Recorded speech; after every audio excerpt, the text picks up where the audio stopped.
So the question posed is a fantastic question. Really got me thinking today. What measures do we use to quantify success? I think generally that question in sport across the board is an important one. You have 2 plus 2 is 4. You know what success is. Did I get it? Did I not get it? In sport, there are some similar kinds of measures. Did you score? Did you not score? Is the outcome relative to the opponents something that you can quantify? Did we win? Did we lose? But from there, it gets a little tricky. We can see a good performance, and we go, that was a good performance. You can see kind of a bad performance, but then it's like, why? What made it a bad performance?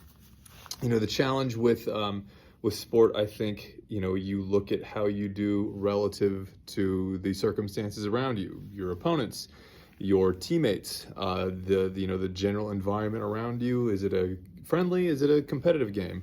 All of those complexities to what we do play a factor. But at the end of the day, we still have to say, how successful? How do we measure success? When we think about that traditional idea of fundamentals, like shooting. If I put the ball in the penalty spot and I take 10 shots, I have a measure of success. If I see a player who's never touched a ball before and they take 10 shots based on whatever they think they need to do, then I can traditionally prescribe them, some kind of adjustment that will help them, quote unquote, shoot the ball, be it, traditional, be it, differential learning. And from that, I think the kinds of research that we see generally shows that a constraints-led approach over time, as well as in terms of, anti-fragility and transfer, typically has a higher percentage of success relative to those quote unquote 10 shots. But from there, it gets a little more murky, right? Opponents, teammates, situation.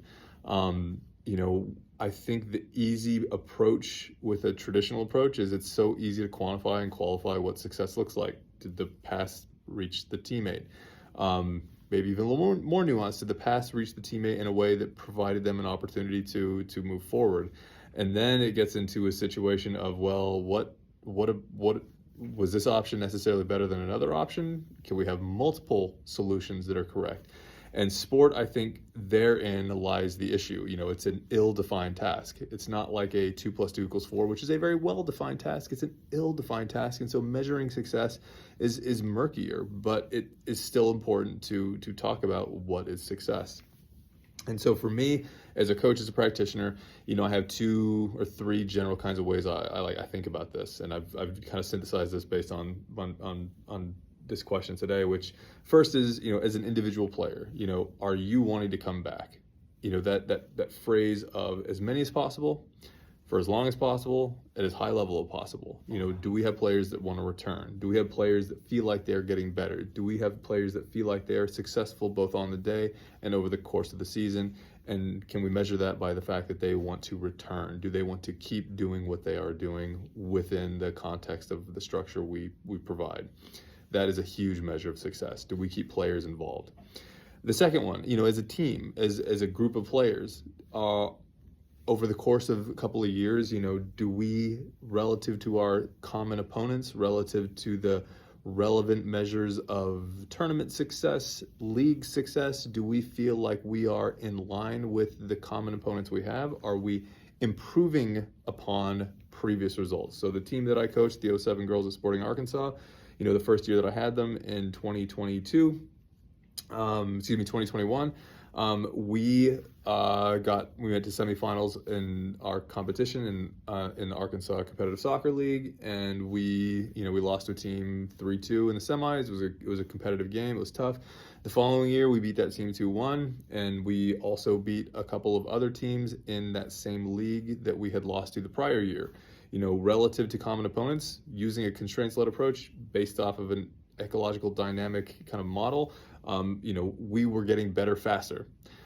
This year, in this most recent season, the fall 2023, whereas last year we got second in the league, this year we won. And so, year upon year, in addition to continually retaining players, we are getting better relative to our common opponents. And in the short term,